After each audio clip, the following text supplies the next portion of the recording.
அட்டார் வெட்டி சாதனமாகும் அட்டிப்புளி சாதனமாகும் இது ஏ அஜீஸே இங்க பாத்தியா ஏய் இங்க கண்டியா காலத்தைய கை ஊந்தோண்டு இருந்து இதுக்கு தாங்க. சரி இதை நீ வச்சிரு, நான் இன்னும் நிறைய சாதனை இருக்கு எல்லாத்தையும் எடுத்துட்டு வரேன். இன்னைக்கு பக்காவா ஞாராச்சைய கொண்டாடியும்.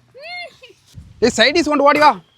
இங்க பாரு ஏத்தம்பழம் மாறியா, இது சைடிஸ் இல்ல, இதுதான் மெயின் டிஷ். இன்னைக்கு நம்ம என்ன பண்ண போறோம்னா இந்த ஏத்தம்பழத்தை வச்சு ஒரு அருமையான டெசர்ட் பண்ணி சாப்பிட போறோம். டெசர்ட்டா? ஆமா. ஊட்டியான வந்து தொலி வச்சாச்சு ஒரு சைடு இதில் இருக்க தோரி எல்லாத்தையுமே நம்ம நீட்டாக எடுக்கணும். ஃபஸ்ட்டு நம்ம சட்டியை வைப்போம். நம்ம இப்போ சுத்தமான நெய் வீற்ற போகிறோம். இப்போ நம்ம ஃபஸ்ட்டு வெட்டி வச்ச எல்லா ஏத்தம்பழ துண்டையும் போடுவோம்.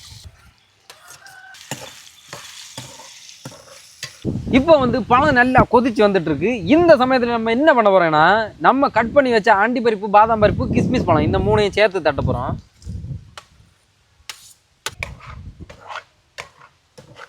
அது கூடவே அரைச்சி வச்ச சர்க்கரையை சேர்த்துப்போம்.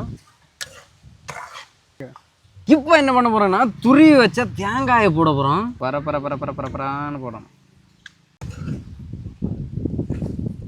இப்போ நம்ம ஏலக்காய் பொடிச்சு வச்சது.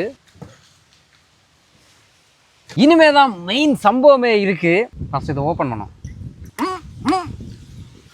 ஈத்த போறோம்.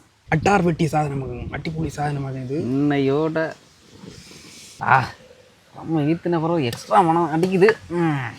மக்களே பாருங்க மக்களே, இந்த மாதிரி அடிப்பொலியாக நீங்களும் வீட்டில் எப்போவுமே செய்யணும். அதுக்காக தான் நாங்கள் இதெல்லாம் செஞ்சு உங்களுக்கு காட்டி தர்றது. ரொம்ப ஈத்தின பிறகு சும்மா கும்முன்னு தான் இருக்குது. சண்டே சமையல் பக்காவாக வந்திருக்கு. பையன்கிட்ட கொடுப்போம். சாப்பிட்றா சண்டே சமையல் எப்படி? இதை பற்றி நீ என்ன சொல்ல வர சொல்லு. ஒரு கப்பு தண்ணி என்னோட தந்திருப்பி மதியாக இருந்து இவ்வளோ கஷ்டப்பட்டது. சரி ஓகே, உண்மையாகவே டேஸ்ட்டாக இருக்குது. நீங்கள் வீட்டில் நல்லா தான் இருக்குது. ரம் வீத்தாமல் செய்யணும்னா அது கூட கொஞ்சம் ஐஸ்கிரீம் சேர்த்துக்கோங்க. ஓகேவா? நமக்கு பக்கத்தில் தான் இருக்குது கடை, அதனால தான் நாங்கள் ரம் வீற்றினோம். ஓகேவா? சைடு காட்டி புளி சாதனம் கட்டிலாம்.